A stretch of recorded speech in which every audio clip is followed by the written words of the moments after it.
exactly what he said way back then, we saw it show up.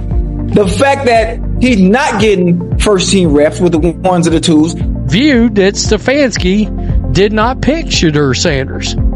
Then Andrew Berry did not pick Shedeur Sanders. And I prescribe to that. But I thought the guys did a really nice job of Shedeur and operating, the guys making plays. So, again, a ton to teach off of. Shocking news is coming out of the Cleveland Browns camp, and fans are furious.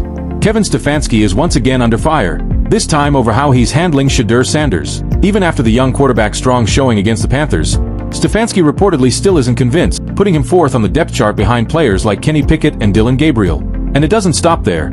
Sources claim Stefanski even believes Gabriel will stay ahead of Sanders. Naturally, Browns fans are livid, and it set off a firestorm online. Let's break down what's really happening here and why Stefanski's decision is sparking so much outrage. But before we go any further, Shedeur fans, smash that like button and subscribe, because your support means everything. I'm telling you right now, Shedeur Sanders proves he's more than capable enough to lead this team to the playoffs, possibly the Super Bowl. I am downright saying that right here, right now. Lead this team to the playoffs. Fans are fired up, already calling Shedeur the savior of this team, the guy who could not only get the Browns into the playoffs, but maybe even take them to the Super Bowl. His talent isn't up for debate, and after watching him play, it's obvious he's got the skills to lead this squad. But here's the twist. If he doesn't get any starts in the upcoming preseason games, it could be a huge setback.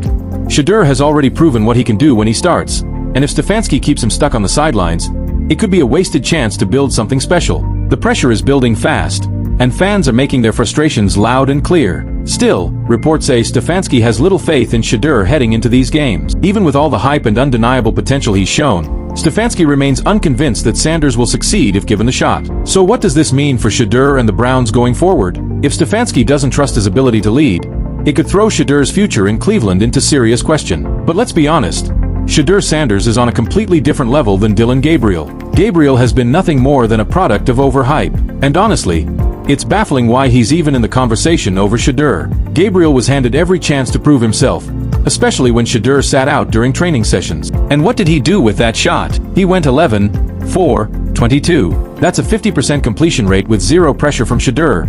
No excuses, just him and the spotlight.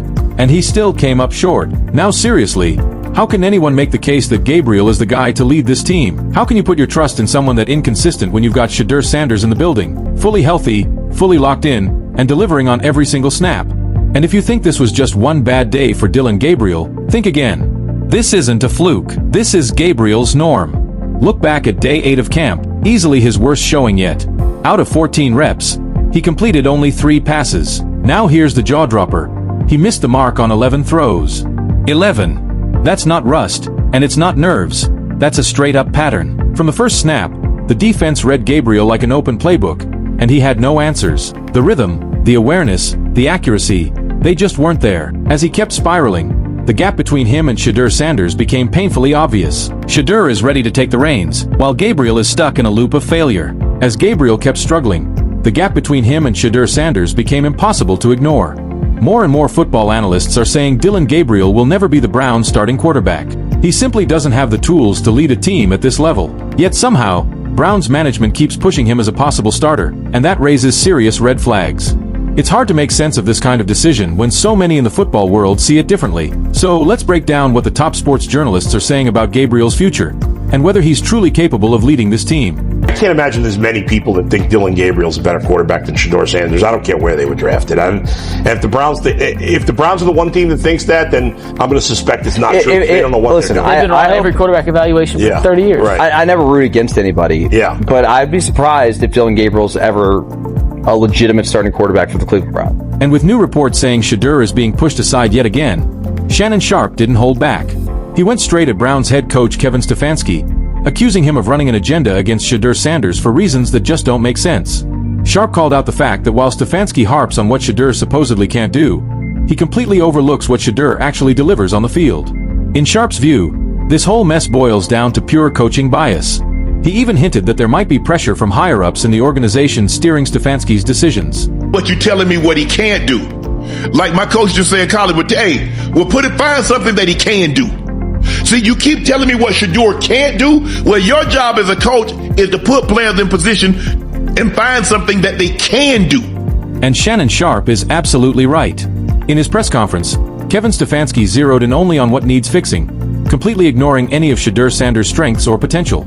It was clear his focus was locked on the negatives, while everything Shedeur has proven so far was brushed aside like it didn't matter. So, let's take a moment to hear exactly what Stefanski had to say. But I thought the guys did a really nice job of Shedeur and operating, the guys making plays. So, again, a ton to teach off of. Interview. No real praise, no real respect.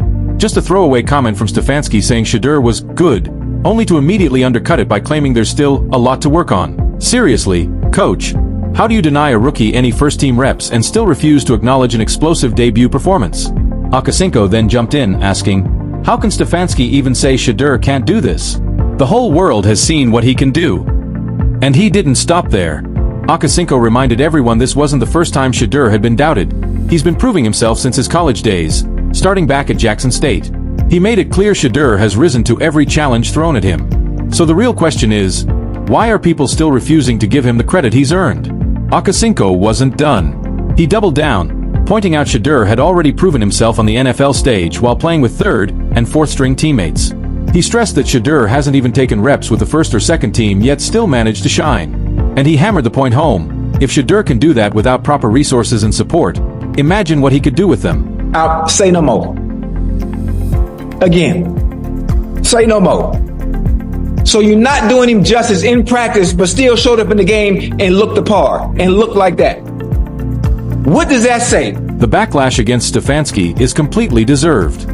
Many believe his treatment of Shedeur has less to do with performance and more to do with the fact that Shedeur was never his pick, and maybe not even Andrew Berry's. It's starting to feel like this is about personal agendas, not the player's real potential. The drama between Shedeur Sanders and Kevin Stefanski has lit up a storm of opinions, and for good reason. Stefanski's refusal to give Shedeur the shot he's earned, despite his impressive showings, has fans and analysts questioning his judgment. The fact that Shedeur has consistently delivered even while playing with third and fourth stringers makes it even harder to understand why Stefanski keeps doubting him. His treatment of Shedeur seems to go beyond football. It reeks of bias or outside pressure from inside the organization. Shedeur's potential is obvious, and the gap between his steady progress and Dillon Gabriel's struggles is impossible to ignore.